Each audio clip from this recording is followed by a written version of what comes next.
Chapter 8.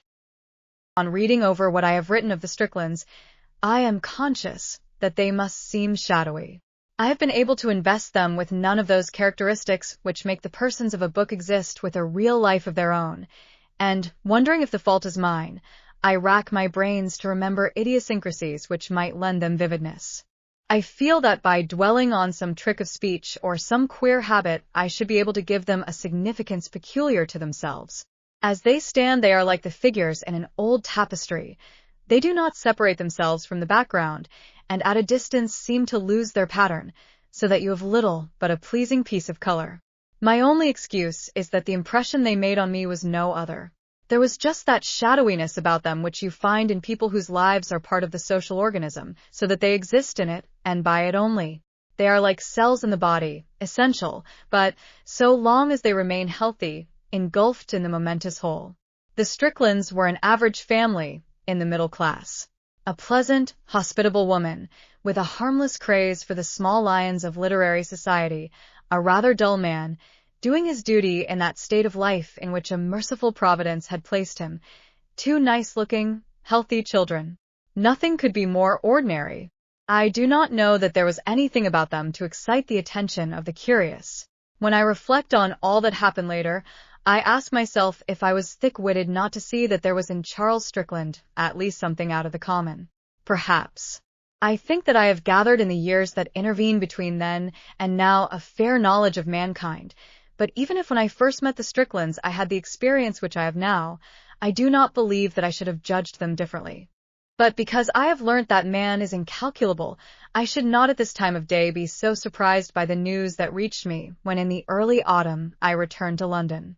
I had not been back 24 hours before I ran across Rose Waterford in Jermyn Street. "You look very gay and sprightly," I said. "What's the matter with you?" She smiled, and her eyes shone with a malice I knew already. It meant that she had heard some scandal about one of her friends, and the instinct of the literary woman was all alert. "You did meet Charles Strickland, didn't you?" Not only her face, but her whole body, gave a sense of alacrity. I nodded. I wondered if the poor devil had been hammered on the Stock Exchange or run over by an omnibus.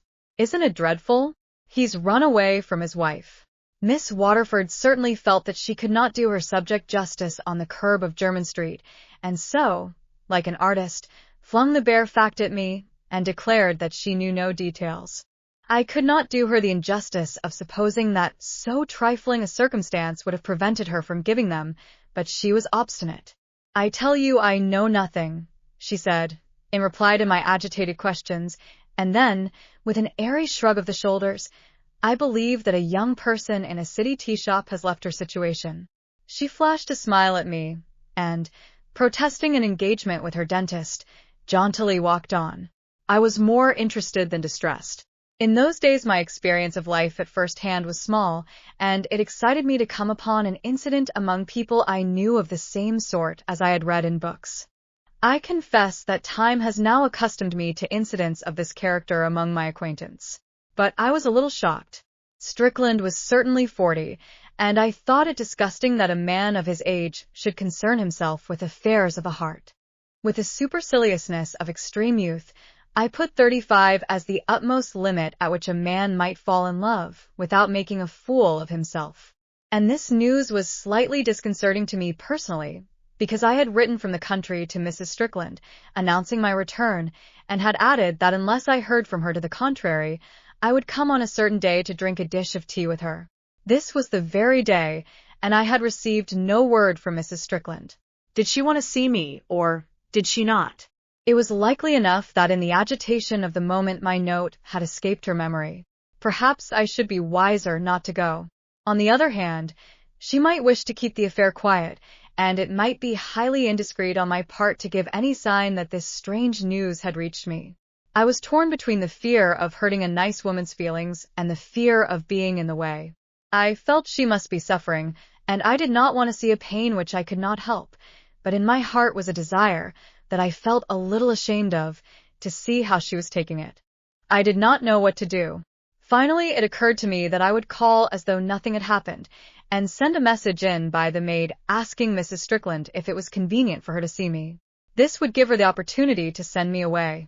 But I was overwhelmed with embarrassment when I said to the maid the phrase I had prepared, and while I waited for the answer in a dark passage, I had to call up all my strength of mind not to bolt. The maid came back. Her manner suggested to my excited fancy a complete knowledge of the domestic calamity. "Will you come this way, sir?" she said. I followed her into the drawing room. The blinds were partly drawn to darken the room, and Mrs. Strickland was sitting with her back to the light. Her brother-in-law, Colonel McAndrew, stood in front of the fireplace, warming his back at an unlit fire. To myself, my entrance seemed excessively awkward. I imagined that my arrival had taken them by surprise, and Mrs. Strickland had let me come in only because she had forgotten to put me off. I fancied that the Colonel resented the interruption. "I wasn't quite sure if you expected me," I said, trying to seem unconcerned. "Of course I did. And we'll bring the tea in a minute." Even in the darkened room, I could not help seeing that Mrs. Strickland's face was all swollen with tears. Her skin, never very good, was earthy. "You remember my brother-in-law, don't you? You met at dinner, just before the holidays." We shook hands. I felt so shy that I could think of nothing to say, but Mrs. Strickland came to my rescue. She asked me what I had been doing with myself during the summer, and with this help I managed to make some conversation till tea was brought in. The Colonel asked for a whiskey and soda. "You'd better have one too, Amy," he said. "No, I prefer tea." This was the first suggestion that anything untoward had happened. I took no notice, and did my best to engage Mrs. Strickland in talk. The Colonel, still standing in front of the fireplace, uttered no word.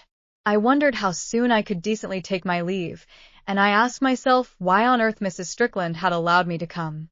There were no flowers, and various knickknacks, put away during the summer, had not been replaced. There was something cheerless and stiff about the room which had always seemed so friendly. It gave you an odd feeling, as though someone were lying dead on the other side of the wall. I finished tea. "Will you have a cigarette?" asked Mrs. Strickland.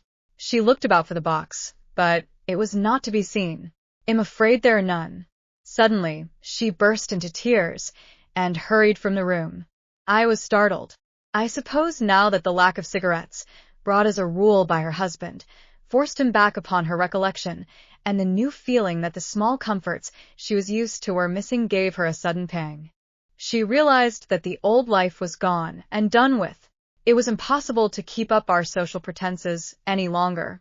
"I dare say you'd like me to go," I said to the Colonel, getting up. "I suppose you've heard that blackguard has deserted her," he cried explosively. I hesitated. "You know how people gossip," I answered. I was vaguely told that something was wrong. "He's bolted. He's gone off to Paris with a woman. He's left Amy without a penny." "I'm awfully sorry," I said, not knowing what else to say. The Colonel gulped down his whiskey. He was a tall, lean man of 50, with a drooping mustache and gray hair. He had pale blue eyes and a weak mouth. I remembered from my previous meeting with him that he had a foolish face, and was proud of the fact that for the 10 years before he left the army, he had played polo 3 days a week. "I don't suppose Mrs. Strickland wants to be bothered with me just now," I said. "Will you tell her how sorry I am? If there's anything I can do, I shall be delighted to do it." He took no notice of me. "I don't know what's to become of her. And then there are the children. Are they going to live on air? 17 years. What about 17 years? They've been married," he snapped. I never liked him. Of course he was my brother-in-law, and I made the best of it. "Did you think him a gentleman?" "She ought never to have married him." "Is it absolutely final?" "There's only one thing for her to do, and that's to divorce him." "That's what I was telling her when you came in." "Fire in with your petition, my dear Amy," I said. "You owe it to yourself, and you owe it to the children. Had better not let me catch sight of him. I'd thrash him within an inch of his life." I could not help thinking that Colonel McAndrew might have some difficulty in doing this, since Strickland had struck me as a hefty fellow, but I did not say anything. It is always distressing when outraged morality does not possess the strength of arm to administer direct chastisement on the sinner. I was making up my mind to another attempt at going when Mrs. Strickland came back. She had dried her eyes and powdered her nose. "I'm sorry I broke down," she said. "I'm glad you didn't go away." She sat down. I did not at all know what to say. I felt a certain shyness at referring to matters which were no concern of mine. I did not then know the besetting sin of woman, the passion to discuss her private affairs with anyone who was willing to listen. Mrs. Strickland seemed to make an effort over herself. Are people talking about it? She asked. I was taken aback by her assumption that I knew all about her domestic misfortune. I've only just come back. The only person I've seen is Rose Waterford. Mrs. Strickland clasped her hands. Tell me exactly what she said. And when I hesitated, she insisted. I particularly want to know. You know the way people talk. She's not very reliable, is she? She said your husband had left you. Is that all? I did not choose to repeat Rose Waterford's parting reference to a girl from a tea shop. I lied. She didn't say anything about his going with anyone? No. That's all I wanted to know. I was a little puzzled, but at all events I understood that I might now take my leave. When I shook hands with Mrs. Strickland, I told her that if I could be of any use to her, I should be very glad. She smiled wanly. Thank you so much. I don't know that anybody can do anything for me. Too shy to express my sympathy, I turned to say goodbye to the Colonel. He did not take my hand. I'm just coming. If you're walking up Victoria Street, I'll come along with you. All right, I said. Come on.